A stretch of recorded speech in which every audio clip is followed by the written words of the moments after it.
아가씨, 저도 사람입니다. 영희가 조용하지만 단호하게 말했습니다. 저한테 너무하신 거 아닙니까? 갑작스러운 영희의 반발에 거실이 순간 얼어붙듯 조용해졌습니다.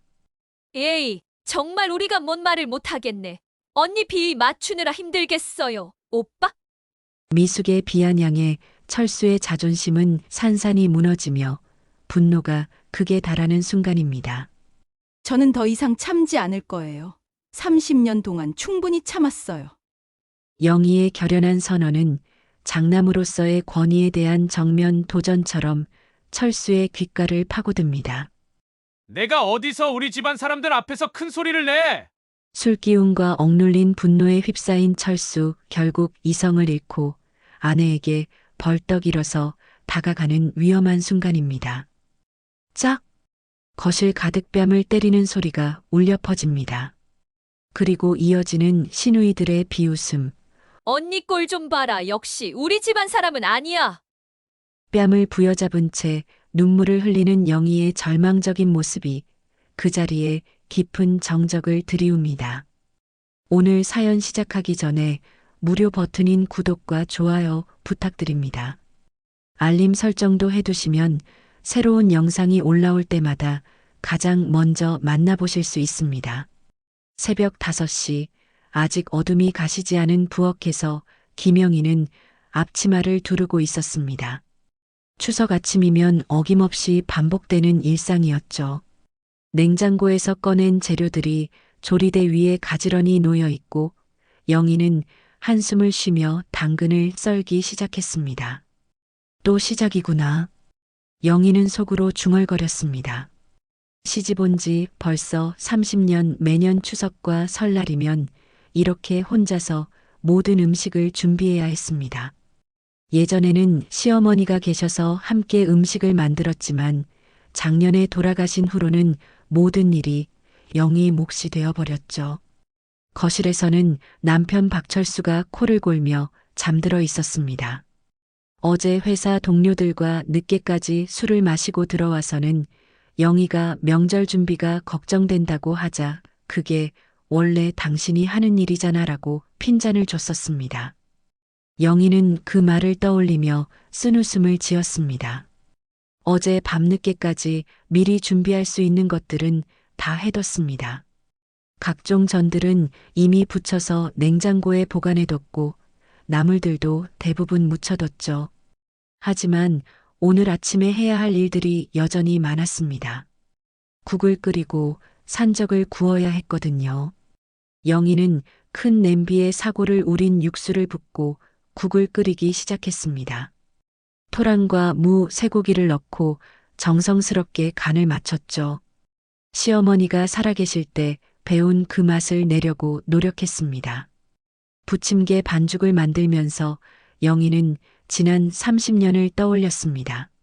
25에 철수와 결혼할 때만 해도 희망에 가득 차 있었죠.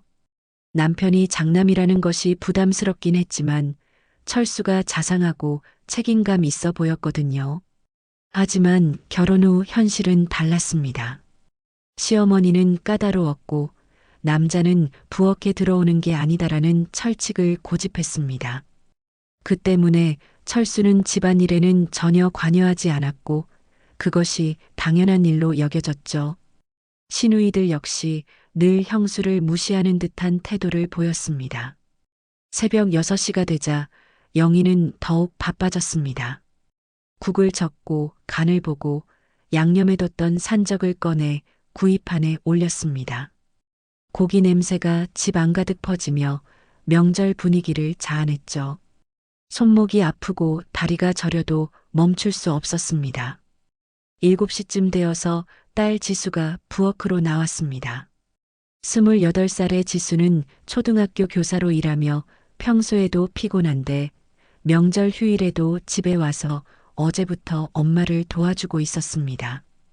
오늘도 일찍 일어나 앞치마를 두르며 말했습니다. 엄마, 제가 산적 구울게요. 엄마는 국 끓이세요. 지수는 어머니의 고생을 너무나 잘 알고 있었습니다. 어릴 때부터 명절마다 엄마 혼자 모든 일을 하는 모습을 봐왔으니까요. 고마워, 지수야.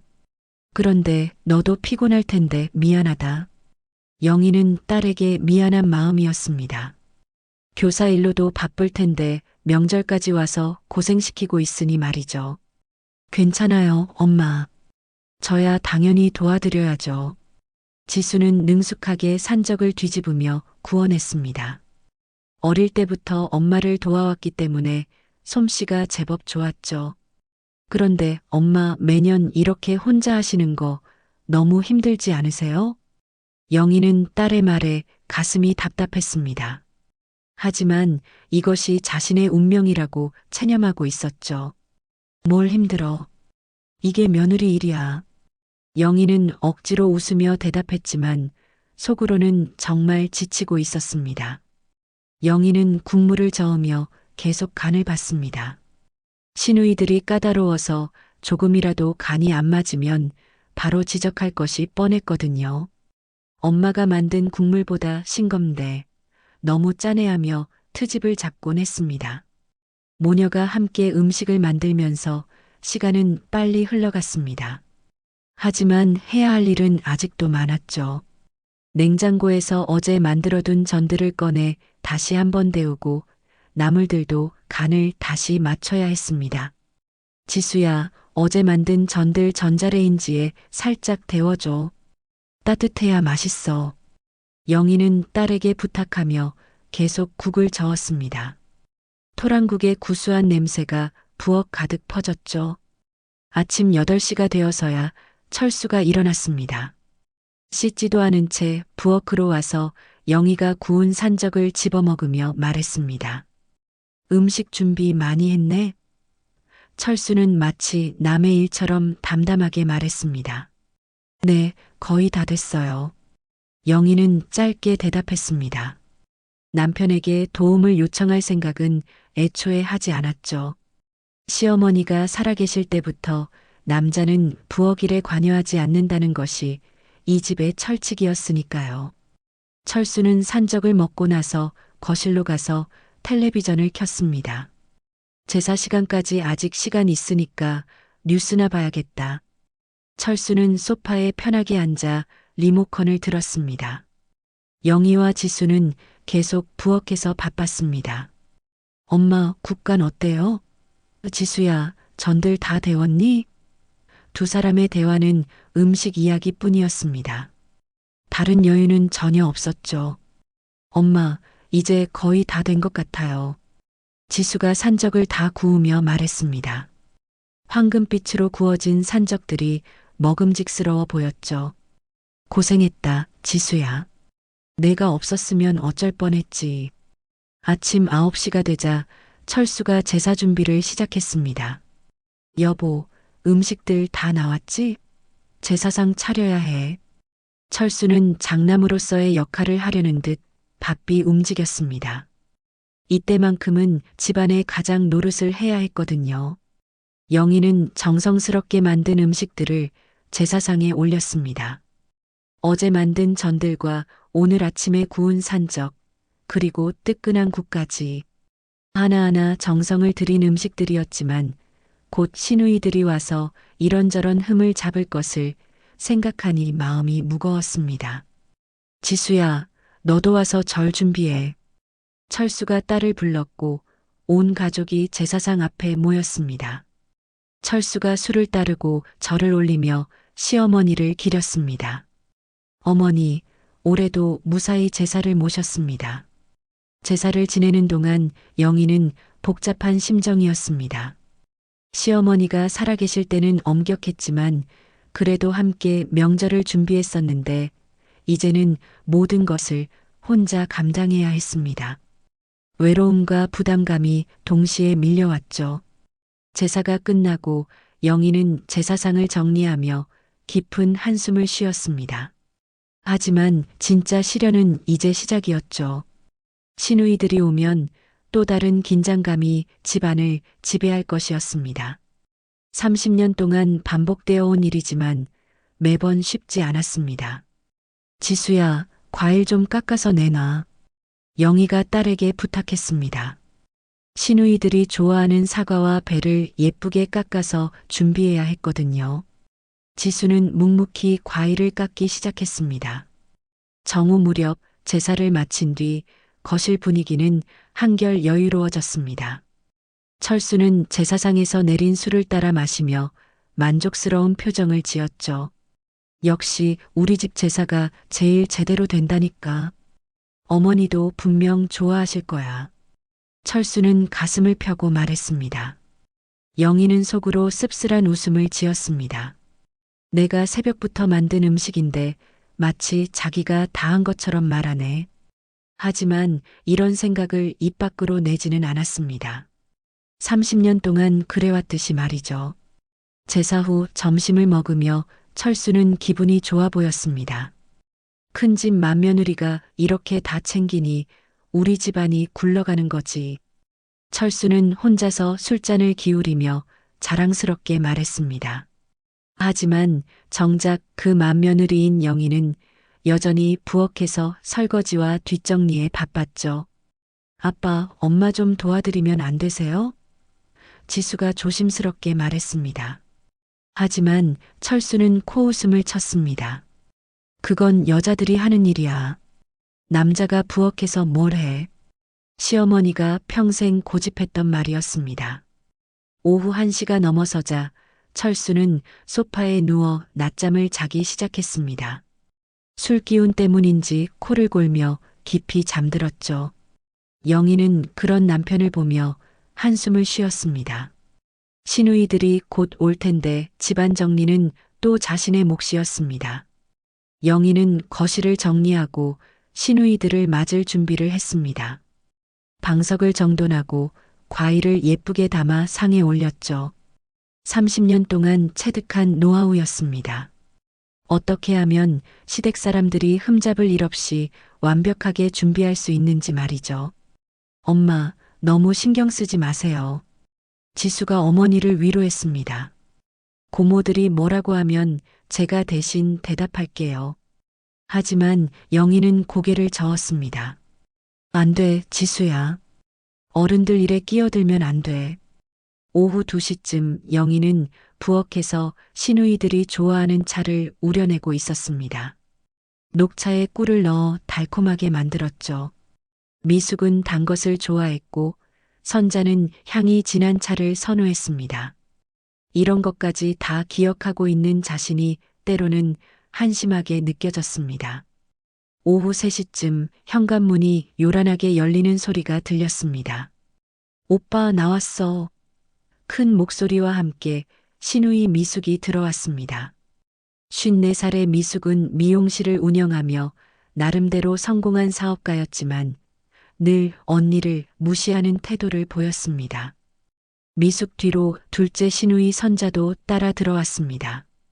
51살의 선자는 보험 설계사로 일하며 언니 미숙과 함께 언니를 깎아내리는 일에 앞장섰죠. 언니, 우리 늦었죠? 시댁 제사 끝내고 오느라고요. 시누이들의 목소리에 철수가 잠에서 깼습니다. 아, 미숙아, 선자야. 언제 왔어? 철수는 급히 일어나며 머리를 매만졌습니다. 방금 왔어요, 오빠. 잠자고 있었어요? 미숙이 웃으며 물었습니다. 아니야, 그냥 좀 쉬고 있었어. 들어와. 철수는 반갑게 시누이들을 맞았습니다. 영희는 부엌에서 나와 인사를 했지만 시누이들의 시선은 차갑기만 했습니다.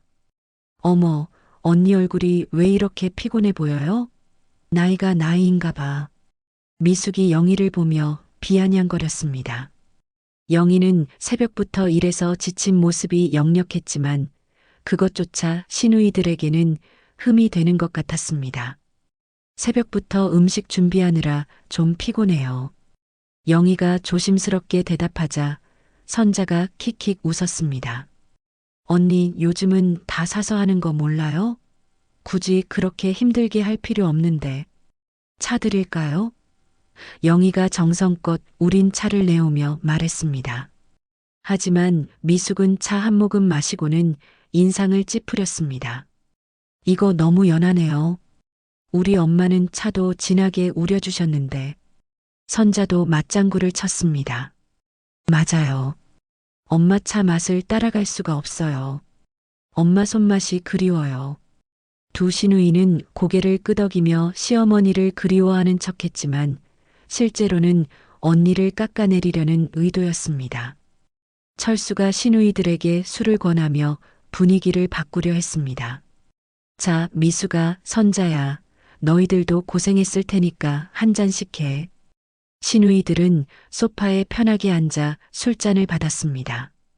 오빠, 그런데 제사상 봤는데 음식이 좀 부실한 것 같던데요?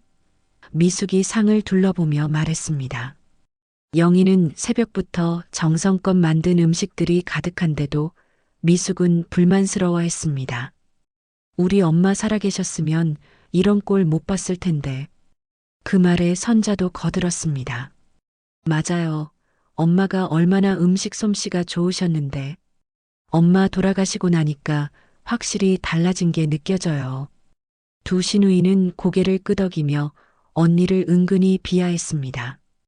영희는 가슴이 답답해졌습니다. 시어머니가 돌아가시기 전과 똑같이 하나도 안 빼고 준비했는데 마치 시어머니가 혼자 다 했던 것처럼 말하는 시누이들이 원망스러웠죠. 하지만 반박할 용기는 나지 않았습니다. 아가씨, 요즘 장사는 어때요? 미용실 경기가 안 좋다던데. 영희가 화제를 돌리려 했지만 미숙은 오히려 더 기분 나쁜 표정을 지었습니다. 언니는 집에만 있으니까 세상 돌아가는 것도 모르겠네요. 그러게요. 선자도 맞장구를 쳤습니다. 언니는 집에서 편하게 지내니까 좋겠어요. 우리는 매일 나가서 돈 벌어야 하는데. 두 시누이의 말에 영희는 할 말을 잃었습니다. 편하게 지낸다고? 영희는 속으로 분노했습니다. 매일 집안일에 시달리고 남편과 시댁 식구들 뒷바라지하느라 자신만의 시간조차 없는데 그것을 편하다고 말하는 시누이들이 이해되지 않았습니다. 부엌에서 설거지를 하던 지수가 이 대화를 듣고 있었습니다. 지수는 주먹을 꽉 쥐며 분노를 참고 있었죠. 고모들이 엄마를 무시하는 모습을 볼 때마다 화가 치밀어 올랐습니다. 언니, 그런데 오빠 월급만으로 살기 힘들지 않아요? 미숙이 은근히 경제적인 부분을 건드렸습니다. 언니도 뭔가 일을 해야 하는 거 아니에요? 요즘 물가가 얼마나 올랐는데. 철수가 술기운에 목소리를 높였습니다. 뭔 소리야, 내가 벌어서 충분히 살 수 있어. 우리 영희는 집안일만 잘하면 돼. 하지만 그의 목소리에는 자신감이 부족했습니다. 실제로 철수의 월급만으로는 생활이 빠듯했습니다. 특히 명절 때마다 드는 비용과 시누이들에게 용돈을 주는 일까지 더해지면 가게는 늘 적자였죠. 하지만 철수는 장남으로서의 체면 때문에 이런 사실을 인정하고 싶지 않았습니다. 오빠, 그래도 요즘 세상에 여자가 집에만 있으면 안 되죠. 선자가 계속 영희를 압박했습니다. 언니도 뭔가 배워서 돈을 벌어야 해요. 우리는 남편 도와서 열심히 사는데 언니만 집에서 놀고 있으면 어떡해요. 영희는 더 이상 참을 수 없었습니다. 놀고 있다고? 집안일이 얼마나 힘든 일인지, 자신이 얼마나 많은 일을 하고 있는지 시누이들은 전혀 모르고 있었습니다. 그런데 그것을 놀고 있다고 표현하는 것이 너무나 억울했죠. 저도 사람입니다. 영희가 조용하지만 단호하게 말했습니다. 저한테 너무하신 거 아닙니까? 갑작스러운 영희의 반발에 거실이 순간 조용해졌습니다. 시누이들은 서로 눈을 마주치며 믿을 수 없다는 표정을 지었죠. 30년 동안 한 번도 대든 적이 없던 언니가 갑자기 자신들에게 맞서고 있었으니까요. 뭐라고 지금? 미숙이 눈을 크게 뜨며 물었습니다. 언니가 지금 우리한테 대드는 거예요? 미숙의 목소리에는 분노보다는 당황스러움이 더 크게 배어 있었습니다. 선자도 어이없다는 듯 고개를 저었습니다. 어머 세상에, 언니가 변했네요. 예전 같으면 이런 말 절대 안 했을 텐데. 두 시누이는 마치 영희가 무슨 큰 잘못을 저지른 것처럼 수군거렸습니다. 영희는 자신이 한 말에 스스로도 놀랐습니다. 하지만 이미 뱉은 말이었고 가슴속에서 계속 무언가가 올라오고 있었죠. 30년 동안 쌓인 억울함과 분노가 한꺼번에 터져 나오려고 했습니다. 저는 그냥 제 마음을 말한 거예요. 영희가 떨리는 목소리로 계속했습니다. 저도 사람인데 왜 항상 무시당해야 합니까? 영희의 목소리는 점점 커졌고 부엌에서 듣고 있던 지수가 급히 거실로 나왔습니다. 철수는 술 기운이 확 깨는 것 같았습니다. 아내가 이렇게 나온 적이 한 번도 없었거든요. 야, 영희야. 지금 뭐 하는 거야? 철수의 목소리에는 당황과 분노가 섞여 있었습니다. 엄마. 지수가 달려와서 영희의 팔을 잡았습니다. 딸의 손길에 영희는 조금 진정이 되는 듯 했지만 시누이들의 비아냥거리는 모습을 보니 다시 화가 치밀어 올랐습니다. 어디서 어린 게 어른 일에 끼어드냐? 미숙이 지수를 향해 날카롭게 말했습니다. 자식 교육도 제대로 못했네. 엄마가 저 모양이니까 딸도 버릇이 없지. 미숙의 말에 지수는 얼굴이 빨갛게 달아올랐습니다. 고모, 그렇게 말씀하시는 건 너무하세요. 지수가 참지 못하고 외쳤습니다. 엄마가 얼마나 고생하시는데 왜 그렇게 말씀하세요? 지수의 목소리는 울음기가 섞여 있었습니다. 어릴 때부터 봐온 엄마의 고생이 떠올라 참을 수 없었죠. 선자가 비웃으며 말했습니다. 봐봐, 정말 버릇없다. 어른들 앞에서 목소리를 높이고, 그리고는 철수를 향해 말했습니다. 오빠, 이거 어떻게 할 거예요? 언니도 그렇고 조카도 그렇고 완전히 우리를 무시하네요. 철수의 얼굴이 점점 붉어졌습니다. 술김에 더해진 분노와 체면이 상한 기분이 뒤섞였죠. 장남으로서 집안을 이끌어야 한다는 부담감과 시누이들 앞에서 아내와 딸이 말대꾸하는 상황이 참을 수 없었습니다. 영희야, 지수야, 당장 사과해. 철수가 큰 소리로 외쳤습니다. 시누이들 앞에서 이게 뭐 하는 짓이야. 철수는 평소보다 훨씬 큰 목소리로 소리쳤습니다. 저희가 뭘 잘못했다고 사과를 해요? 지수가 울먹이며 반박했습니다. 고모들이 엄마한테 무례하게 말했는데 왜 사과를 해야 해요? 지수는 엄마를 부둥켜 안으며 계속 울었습니다. 영희는 딸이 우는 모습을 보며 마음이 찢어지는 것 같았습니다. 자신 때문에 딸까지 이런 상황에 휘말리게 된 것이 미안했죠. 지수야, 그만해. 영희가 딸을 달래려 했지만 지수는 쉽게 진정되지 않았습니다. 미숙이 팔짱을 끼고 말했습니다. 정말 가관이네요. 우리가 뭘 그렇게 잘못했다고 이 난리예요? 그냥 음식이 좀 부실하다고 했을 뿐인데. 미숙은 마치 자신들이 피해자인 것처럼 말했습니다. 좀 부실하다고요? 영희의 목소리가 떨렸습니다. 제가 어제부터 몇 시간을 들여서 만든 음식을 두고 부실하다고 하시는 거예요? 영희는 더 이상 참을 수 없었습니다. 어머니 돌아가시기 전과 똑같이 하나도 안 빼고 준비했는데요. 선자가 어깨를 으쓱하며 말했습니다. 사실이잖아요. 우리 엄마 때보다 확실히 못하던데요. 그런 걸 지적하는 것도 안 돼요? 선자의 말에 영희는 주먹을 꽉 쥐었습니다. 어머니 살아계실 때도 제가 음식을 다 만들었어요. 영희가 목소리를 높였습니다. 그런데 왜 마치 어머니 혼자 다 하신 것처럼 말씀하세요? 저를 완전히 없는 사람 취급하시는 거예요. 30년 동안 쌓인 울분이 터져 나왔습니다. 철수는 아내가 이렇게 큰 소리를 내는 모습을 보며 당황했습니다. 평소 같으면 영희는 시누이들이 뭐라고 해도 그냥 참고 넘어갔는데 오늘은 완전히 달랐죠. 영희야, 진정해. 시누이들이 그런 뜻으로 한 말이 아니야. 아니에요, 여보. 영희가 남편을 향해 말했습니다. 저는 더 이상 참지 않을 거예요. 30년 동안 충분히 참았어요.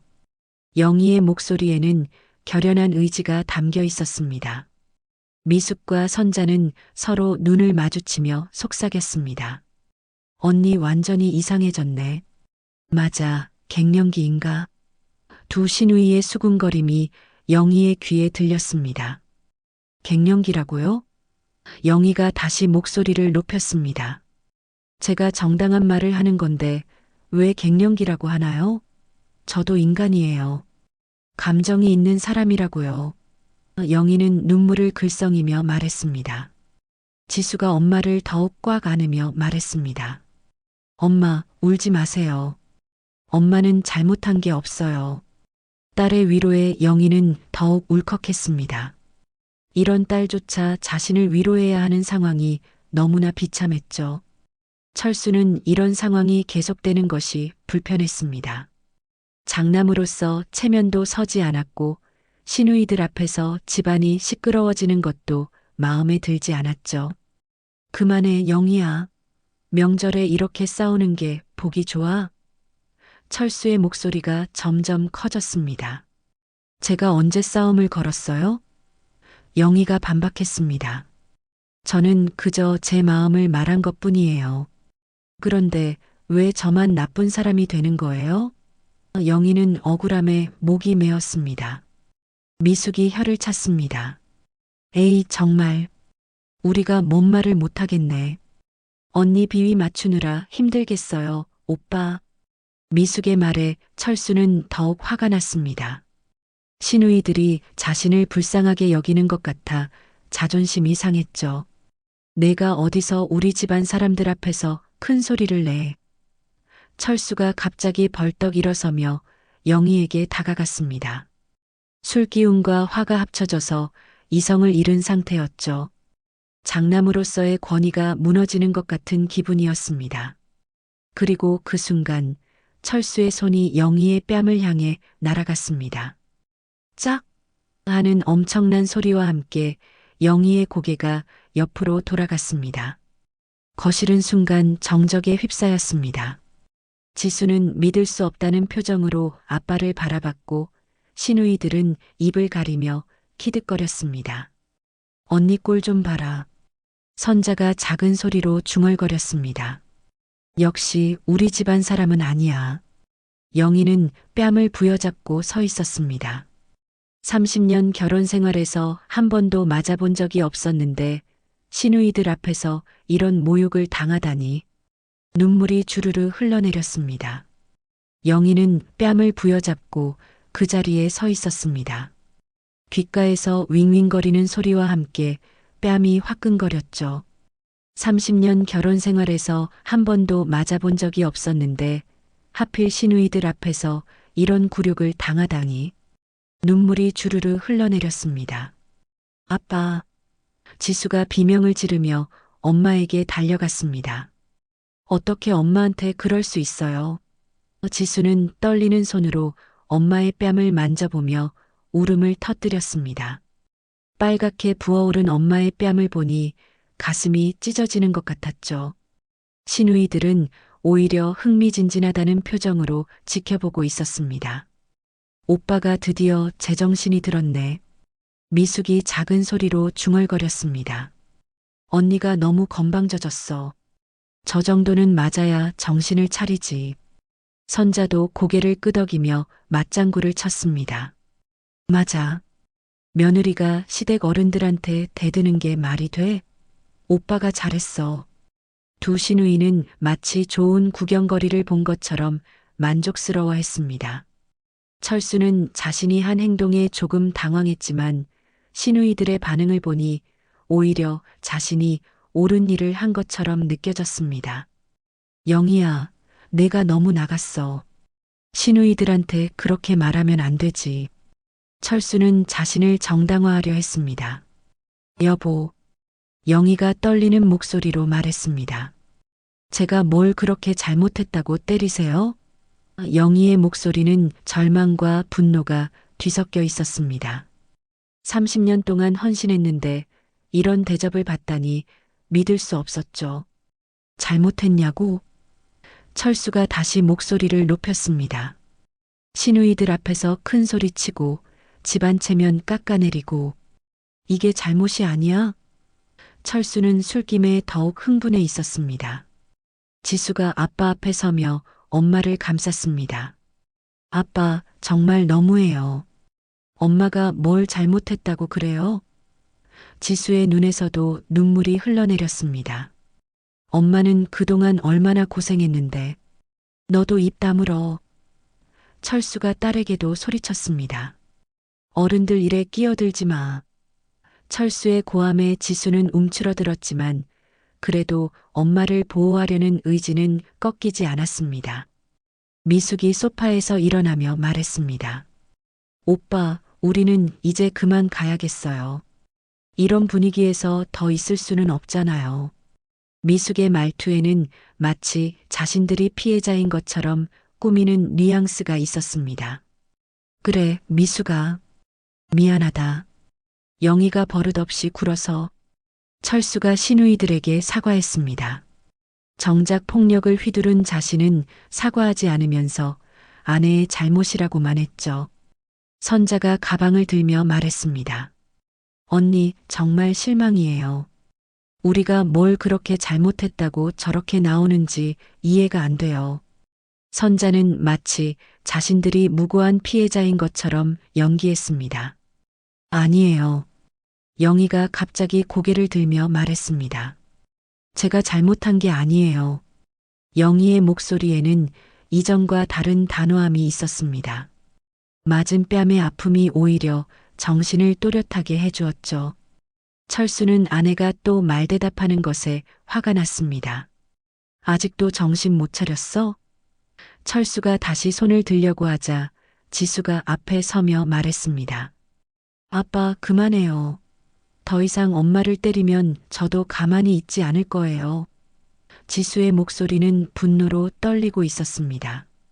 28살의 성인이 된 딸이 아버지에게 맞서는 순간이었죠. 미숙이 비웃으며 말했습니다. 정말 가족이 엉망이네.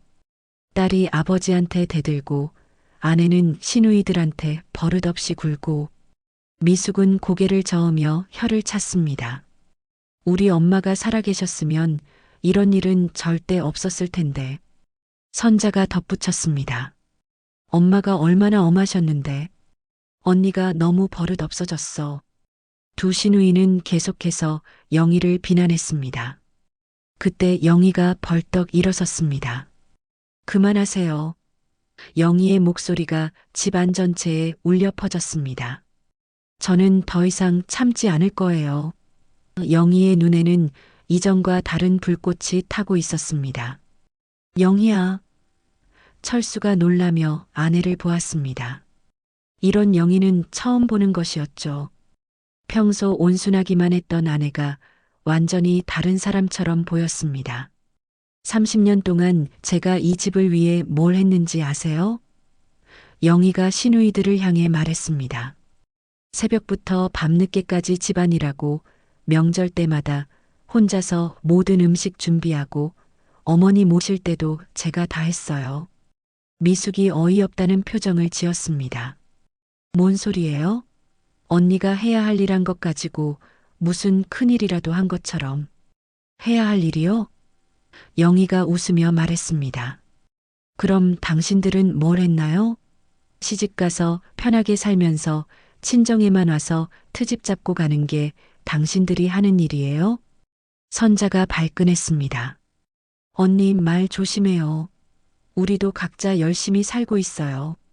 하지만 영희는 이미 멈출 생각이 없었습니다. 열심히요? 그럼 명절 준비는 왜 안 도와주시죠? 어머니 편찮으실 때는 왜 병원도 안 다녀가셨죠?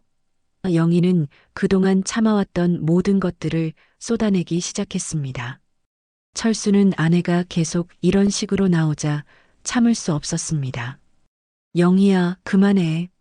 더 이상 말하지 마. 철수가 다시 영희에게 다가가려 하자 지수가 막아섰습니다. 아빠 안 돼요. 엄마 말씀이 맞아요. 지수가 눈물을 흘리며 외쳤습니다. 저도 어릴 때부터 봐왔어요. 엄마가 얼마나 고생했는지. 지수의 증언에 거실의 분위기가 더욱 험악해졌습니다. 미숙과 선자는 서로 눈빛을 주고받더니 가방을 들었습니다. 오빠, 우리는 정말 가야겠어요. 더 이상 이런 모욕은 참을 수 없어요. 미숙이 거드름을 피우며 말했습니다. 미숙아, 선자야, 가지 마라. 영희가 정신이 나갔어. 철수가 시누이들을 붙잡으려 했지만 두 시누이는 이미 마음을 정한 상태였습니다. 오빠, 언니가 저 모양으로 변한 이상 우리는 더 이상 이 집에 올 수 없어요. 선자가 단호하게 말했습니다. 언니가 정신 차리고 우리한테 제대로 사과할 때까지는요. 시누이들이 나가려는 순간 영희가 마지막으로 말했습니다. 사과는 제가 받아야 할 것 같은데요. 30년 동안 무시당하고 살았으니까요. 영희의 말에 시누이들은 문을 쾅 닫고 나가버렸습니다. 거실에는 철수와 영희 그리고 지수만 남았습니다. 철수는 멍한 표정으로 아내를 바라봤습니다. 이런 영희는 정말 처음이었거든요. 30년 동안 알아온 아내가 아닌 것 같았습니다. 시누이들이 떠나고 난 후 거실은 무거운 침묵에 휩싸였습니다. 철수는 소파에 털썩 주저앉으며 머리를 감쌌습니다. 방금 전 일어난 일들이 믿어지지 않았죠. 30년 동안 순종적이었던 아내가 갑자기 변해버린 것 같았습니다. 여보, 철수가 조심스럽게 영희를 불렀습니다. 하지만 영희는 대답하지 않고 부엌으로 향했습니다.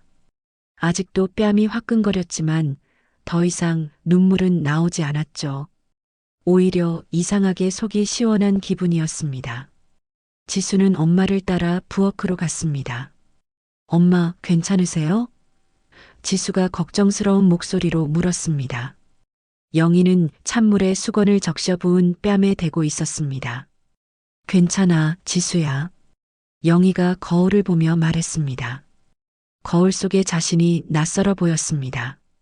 빨갛게 부은 뺨보다도 자신의 눈빛이 예전과 달라진 것 같았죠.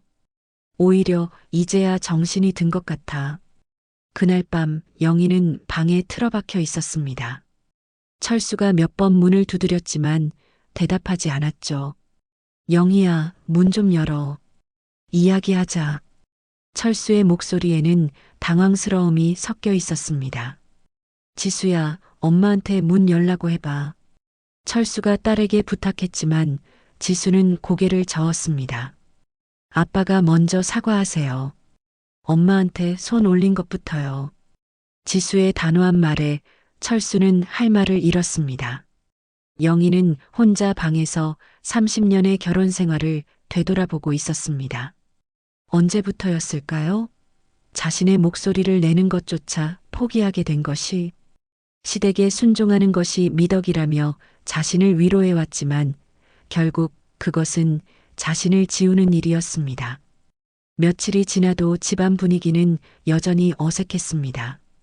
철수는 평소처럼 출근했지만 퇴근 후에는 영희의 눈치를 보며 조심스럽게 행동했습니다.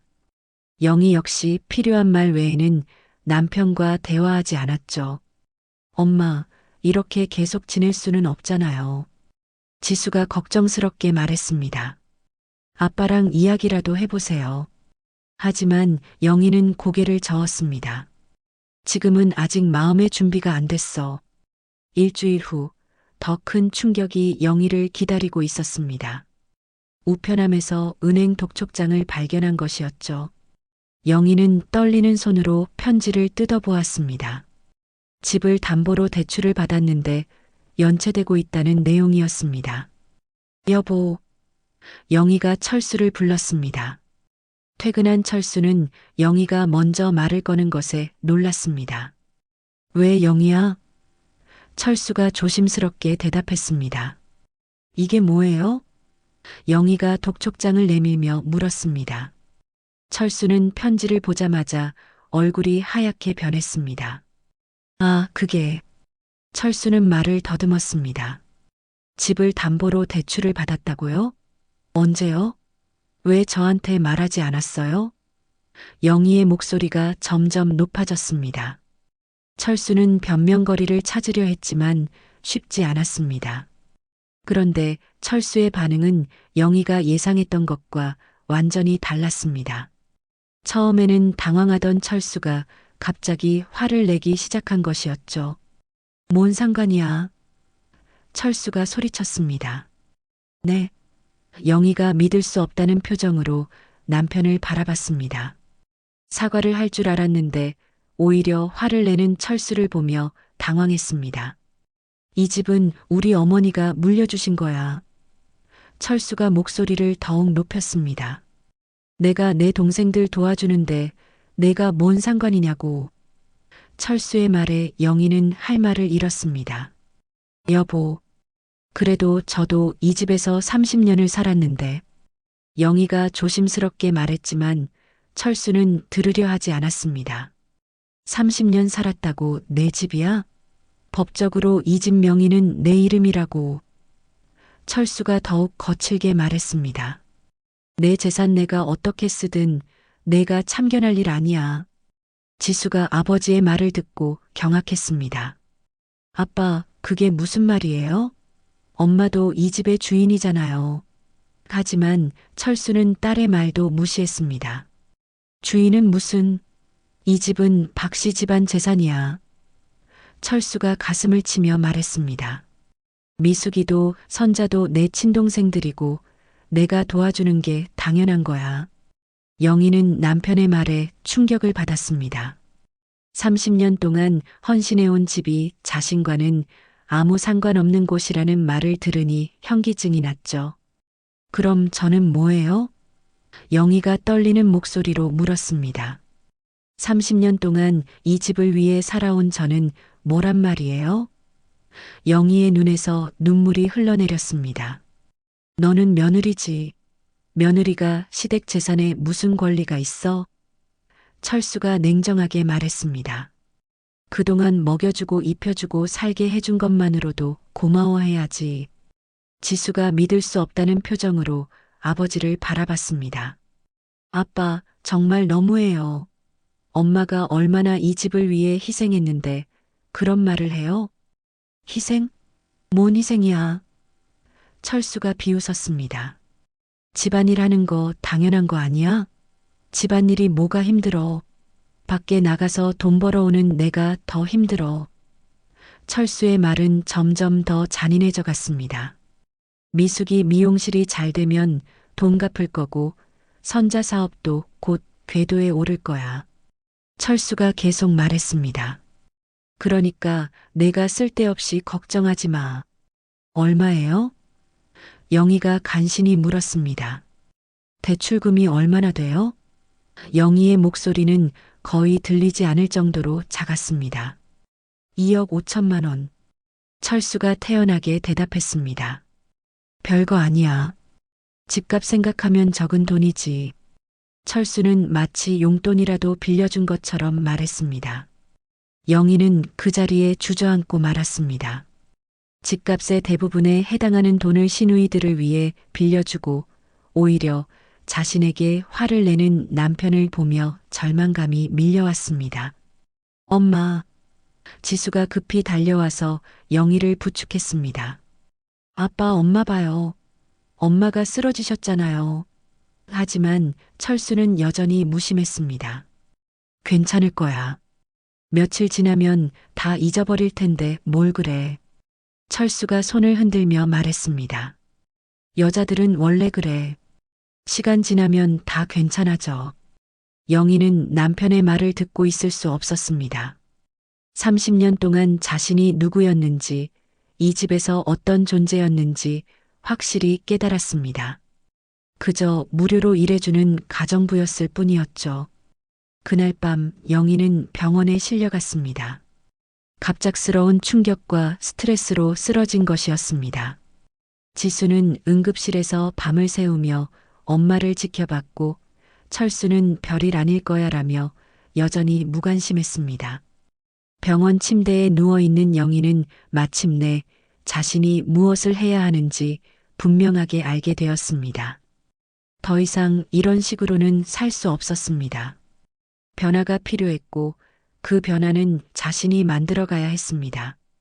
병원에서 이틀을 보낸 영희는 퇴원했지만 집으로 돌아가는 발걸음이 무거웠습니다.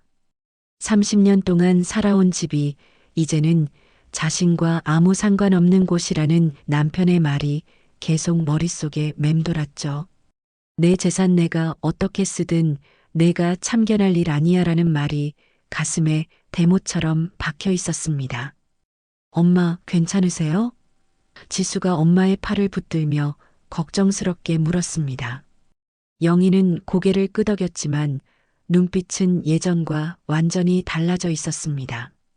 절망보다는 오히려 차분한 결의가 담겨 있었죠. 집에 들어서자 철수가 거실에서 텔레비전을 보고 있었습니다. 왔어? 철수가 시선도 돌리지 않고 말했습니다. 마치 아내가 장 보러 갔다 온 것처럼 담담한 반응이었죠. 병원비는 내가 냈으니까 걱정하지 마. 영희는 대답하지 않고 방으로 들어갔습니다. 그리고 서랍에서 오랫동안 보지 않았던 주소록을 꺼냈습니다.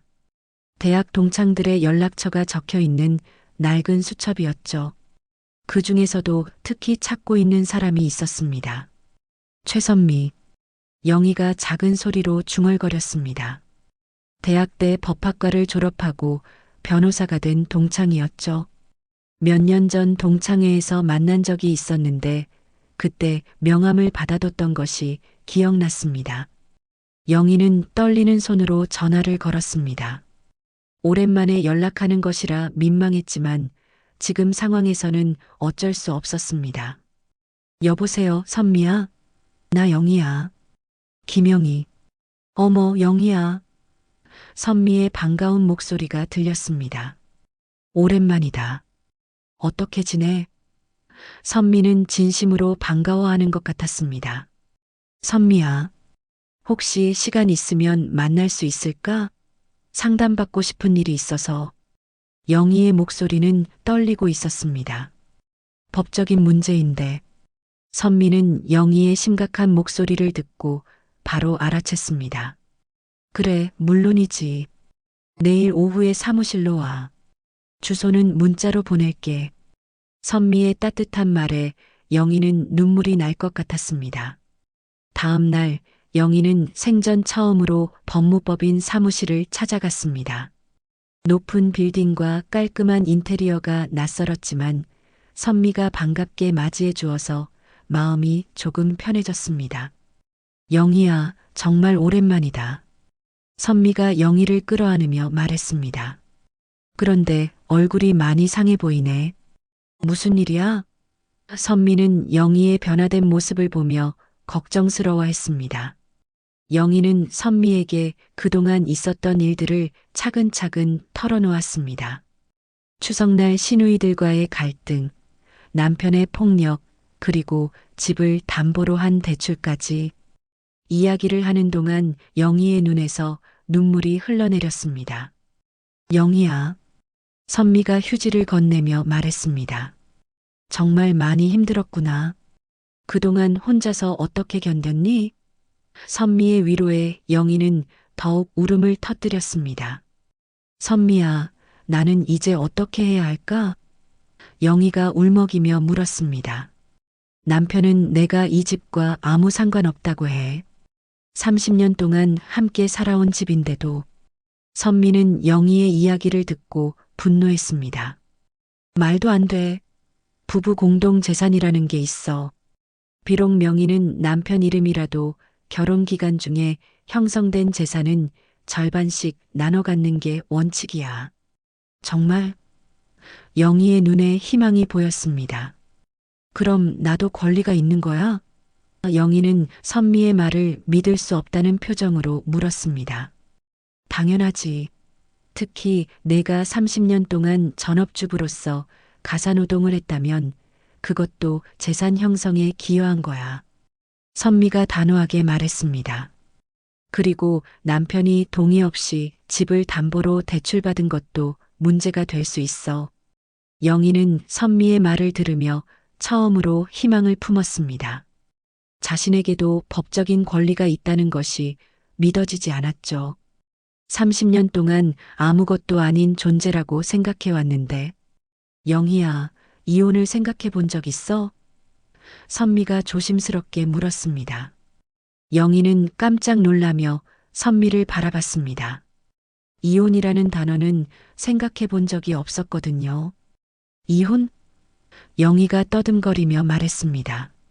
그런 생각은 한 번도 해본 적이 없어. 영희에게 이혼은 너무나 먼 이야기였습니다. 영희야, 솔직히 말해서 내 남편은 변할 것 같지 않아. 선미가 진솔하게 말했습니다.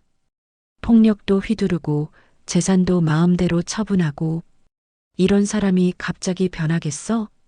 영희는 선미의 말에 깊이 생각에 잠겼습니다. 정말로 철수가 변할 수 있을까요? 30년 동안 자신을 무시해온 사람이 갑자기 달라질 수 있을까요? 하지만 지수가 있는데 영희가 고민스러워했습니다. 딸 앞에서 부모가 이혼한다는 게 영희는 딸 생각에 망설였습니다. 지수는 이제 28이야. 성인이고 교사로 일하고 있잖아. 선미가 현실적으로 말했습니다. 오히려 지수가 내 편이 될 수도 있어. 추석날 일도 지수가 다 봤잖아. 그때 영희의 핸드폰이 울렸습니다. 지수에게서 온 전화였습니다. 엄마 어디세요? 아빠가 또 이상한 소리 하고 있어요. 지수의 목소리에는 걱정이 가득했습니다. 무슨 소리? 영희가 불안하게 물었습니다. 아빠가 고모들한테 전화해서 엄마가 법무사무소 갔다고 말하고 있어요. 그러면서 엄마를 어떻게 처리할지 의논하고 있어요. 영희는 철수가 벌써 자신의 행동을 눈치챘다는 것에 놀랐습니다. 어떻게 알았지? 영희가 중얼거렸습니다. 영희야, 남편이 벌써 눈치챈 것 같은데? 선미가 심각하게 말했습니다. 시간이 많지 않을 수도 있어. 빨리 결정해야 해. 영희는 딸의 전화를 받고 더욱 확신이 섰습니다. 철수는 변할 생각이 전혀 없었고 오히려 자신을 처리할 생각까지 하고 있었습니다. 선미야, 영희가 결연한 표정으로 말했습니다. 이혼하고 싶어. 도와줘. 영희의 목소리에는 이전과 다른 강한 의지가 담겨 있었습니다. 선미는 영희의 결심을 보며 미소 지었습니다. 잘 결정했어, 영희야. 내가 끝까지 도와줄게. 내가 정당한 권리를 찾을 수 있도록 말이야. 그날 저녁 영희는 집으로 돌아갔습니다. 철수는 거실에서 시누이들과 통화하고 있었는데 영희가 들어오자 급히 전화를 끊었습니다. 어디 갔다 와? 철수가 의심스럽게 물었습니다. 병원에 갔다 왔어요. 영희가 담담하게 대답했습니다. 거짓말이었지만 철수에게 진실을 말할 필요는 없다고 생각했습니다. 이제 영희에게는 새로운 계획이 있었으니까요. 며칠 후 선미는 모든 준비를 마쳤습니다. 이혼 소장과 재산분할 신청서, 그리고 철수의 폭행에 대한 진술서까지. 지수도 증인으로 나서기로 했죠. 엄마, 제가 추석날 본 걸 다 증언할게요. 지수가 엄마의 손을 꽉 잡으며 말했습니다. 영희는 법원에 소장을 접수하기 전날 밤 잠들지 못했습니다. 30년의 결혼 생활을 끝낸다는 것이 여전히 믿어지지 않았거든요. 하지만 이제 돌이킬 수 없었습니다. 더 이상 굴복하며 살 수는 없었으니까요. 다음 날 철수에게 이혼 소장이 배달되었습니다. 법원에서 온 공식 서류를 받아든 철수는 믿을 수 없다는 표정을 지었습니다. 뭐야 이게? 철수가 소리쳤습니다. 이혼 소장이에요. 영희가 침착하게 대답했습니다. 그동안 정말 수고 많으셨어요. 영희의 목소리에는 더 이상 두려움이 없었습니다. 미쳤나? 철수가 소장을 바닥에 내던지며 소리쳤습니다. 30년 살았는데 갑자기 이혼이 뭐야? 철수는 당황과 분노로 얼굴이 빨갛게 달아올랐습니다. 30년 동안 충분히 참았어요. 영희가 단호하게 말했습니다. 이제는 저도 제 인생을 살고 싶어요. 영희는 더 이상 물러설 생각이 없었습니다. 철수는 급히 시누이들에게 전화를 걸었습니다.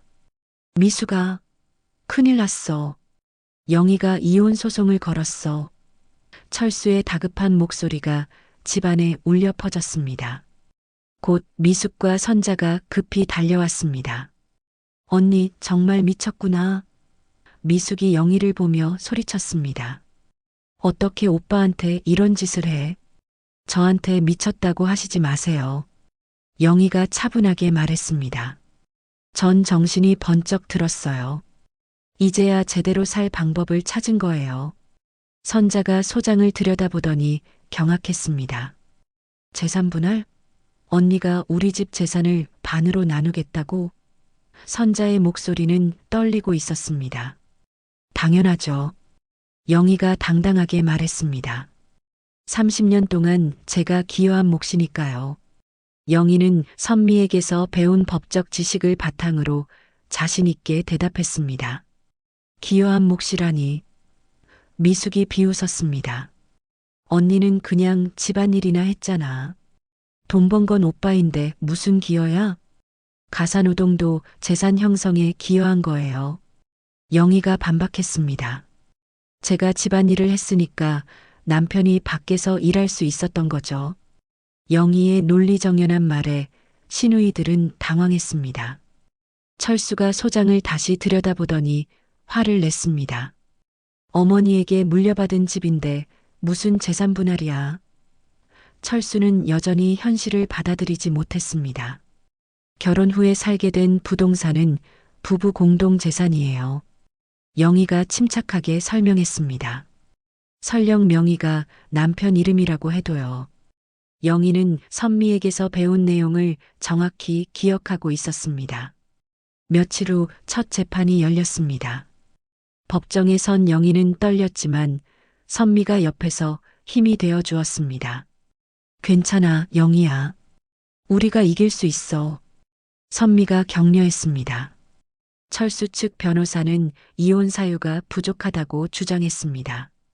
단순한 부부 갈등일 뿐 이혼 사유가 되지 않습니다. 하지만 선미는 준비된 증거들을 차근차근 제시했습니다. 추석날 피고가 원고를 폭행한 사실이 있습니다. 선미가 지수의 진술서를 법정에 제출했습니다. 증인도 있고 병원 진료 기록도 있습니다. 지수가 증인석에 섰습니다. 제가 직접 봤습니다. 아버지가 어머니 뺨을 때리는 것을요. 지수의 증언은 분명하고 확실했습니다. 그리고 그동안 어머니를 무시하고 시댁에서 구박한 것도 다 봤습니다. 철수는 지수의 증언을 듣고 충격을 받았습니다. 딸까지 자신을 등진 것 같아서 배신감이 들었죠. 지수야, 너까지 이러는 거야? 철수가 울먹였습니다. 아빠가 먼저 잘못하셨잖아요. 지수가 단호하게 말했습니다. 엄마한테 손 올리고 집을 담보로 잡고 그런 건 옳지 않아요. 지수는 더 이상 아버지 편이 아니었습니다. 재판장은 증거들을 검토한 후 말했습니다. 폭행 사실과 일방적 재산 처분 등을 고려할 때 이혼 사유는 충분해 보입니다. 재판장의 말에 영희는 안도했습니다. 철수 측에서는 재산 분할에 대해 강하게 반박했습니다. 이 집은 피고 어머니로부터 상속받은 것입니다. 원고와는 무관한 재산입니다. 하지만 선미는 이미 준비된 자료를 제시했습니다. 상속 시점이 결혼 후입니다. 선미가 등기부등본을 제시했습니다.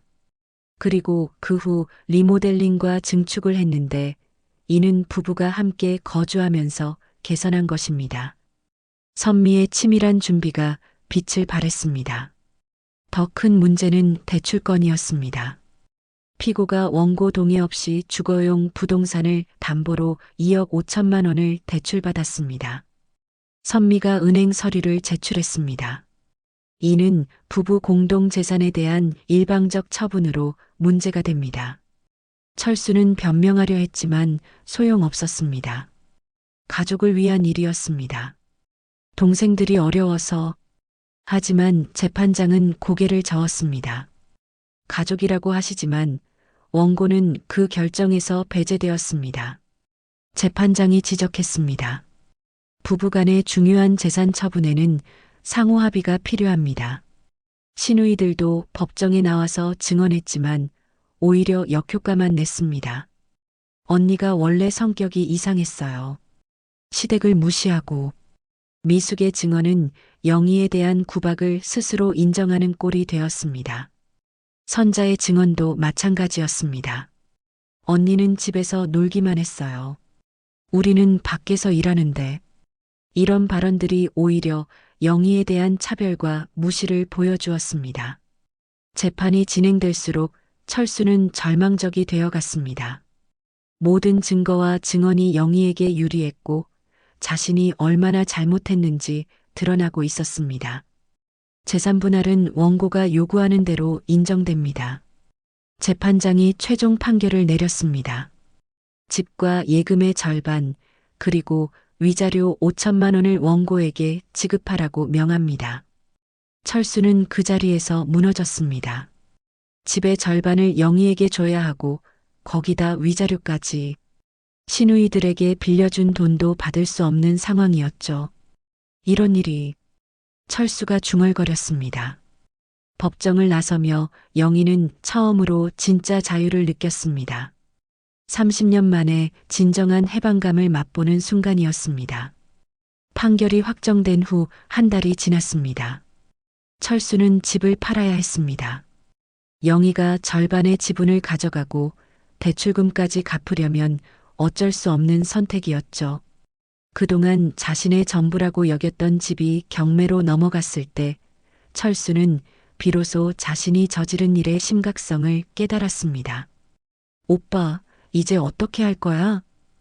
미숙이 걱정스럽게 물었습니다. 하지만 철수에게는 답할 힘도 없었습니다.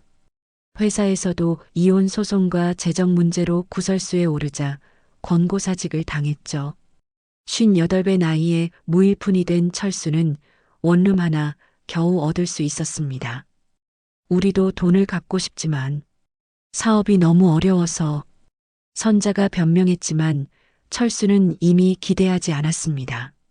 시누이들은 자신이 어려워지자 연락조차 잘하지 않았거든요.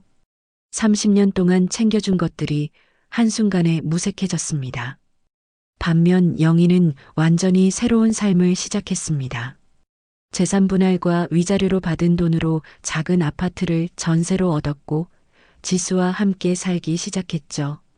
엄마, 정말 잘하셨어요. 지수가 엄마를 안으며 말했습니다. 고마워, 지수야. 내가 없었으면 이렇게까지 못했을 거야. 영희가 딸의 머리를 쓰다듬으며 말했습니다. 딸의 지지가 있었기에 용기를 낼 수 있었습니다. 새 집에서의 첫날 밤 영희는 오랜만에 깊은 잠을 잤습니다. 누구의 눈치도 보지 않고 아무도 섬기지 않아도 되는 자유로운 잠이었죠. 아침에 일어나서 자신만을 위한 아침을 준비하는 것도 새로운 경험이었습니다. 엄마, 뭐 하고 싶으세요? 지수가 물었습니다. 이제 정말 자유잖아요. 영희는 잠시 생각에 잠겼습니다. 30년 동안 자신이 뭘 원하는지 생각해 본 적이 없었거든요.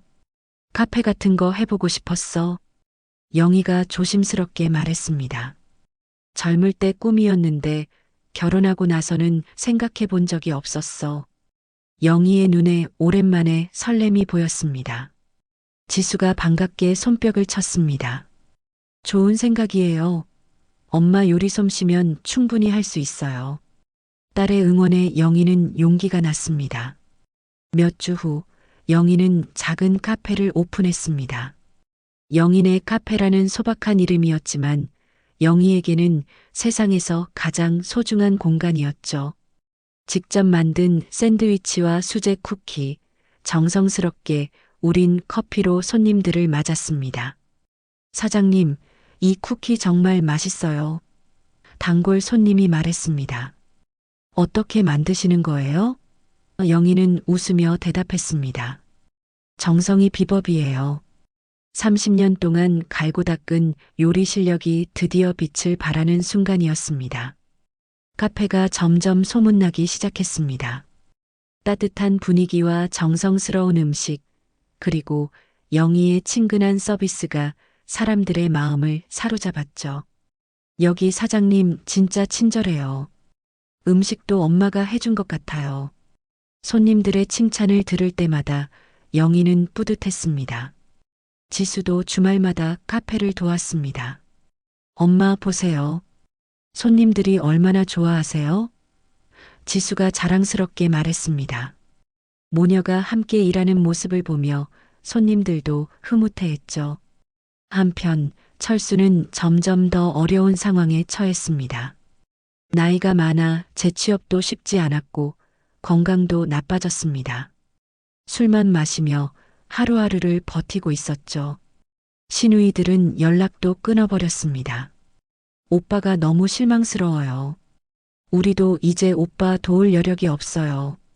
어느 날 철수는 우연히 영희의 카페 앞을 지나게 되었습니다. 밝은 조명과 따뜻한 분위기, 그리고 행복해 보이는 영희의 모습을 창밖에서 바라봤습니다. 자신이 버린 사람이 이렇게 잘 살고 있다는 것이 충격이었죠. 저분이 사장님이에요? 정말 친절하시더라고요. 네, 음식도 맛있고 서비스도 좋아요. 손님들의 대화를 들으며 철수는 복잡한 심정이었습니다. 자신이 무시했던 아내가 이렇게 성공하고 있다니. 카페를 연 지 반년이 지나자 영희는 완전히 다른 사람이 되어 있었습니다. 자신감이 넘치고 웃음도 많아졌죠. 엄마, 완전히 달라지셨어요. 지수가 감탄하며 말했습니다.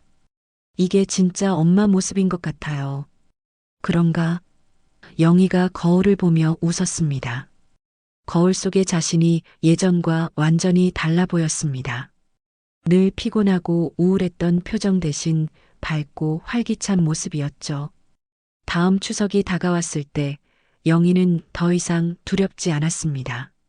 지수와 함께 조용히 차례를 지내고 오후에는 카페에서 추석 특별 메뉴를 준비했습니다. 명절에도 일하시네요? 손님이 물었습니다. 일이 아니에요. 제가 좋아서 하는 거예요. 영희가 환하게 웃으며 대답했습니다.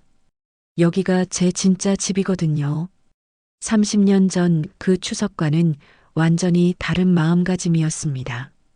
저녁 무렵 선미가 카페에 찾아왔습니다. 영희야, 정말 멋있다. 선미가 카페를 둘러보며 말했습니다. 내가 이렇게 행복해하는 모습 처음 봐. 두 사람은 오랜만에 진심 어린 대화를 나눴습니다. 선미야, 정말 고마워. 영희가 친구의 손을 잡으며 말했습니다. 내가 용기를 줘서 새로운 인생을 살 수 있게 됐어. 선미는 영희의 변화를 보며 뿌듯해했습니다. 카페 문을 닫고 집으로 돌아가는 길, 영희는 하늘을 올려다봤습니다. 별들이 반짝이는 가을밤이었죠. 지수야, 엄마가 이렇게 행복한 건 정말 오랜만이야. 영희가 딸의 팔짱을 끼며 말했습니다.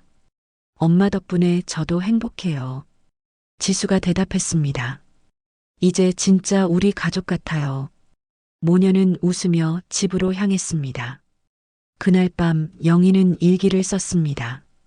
오늘로 새로운 인생을 시작한 지 1년이 되었다. 이제야 진짜 내 인생을 살고 있다는 기분이다. 앞으로도 누구 눈치 보지 않고 당당하게 살아가겠다. 영희는 미소를 지으며 펜을 놓았습니다. 창밖으로는 새로운 하루가 시작되고 있었습니다. 영희에게는 매일이 새로운 가능성으로 가득한 날들이었죠.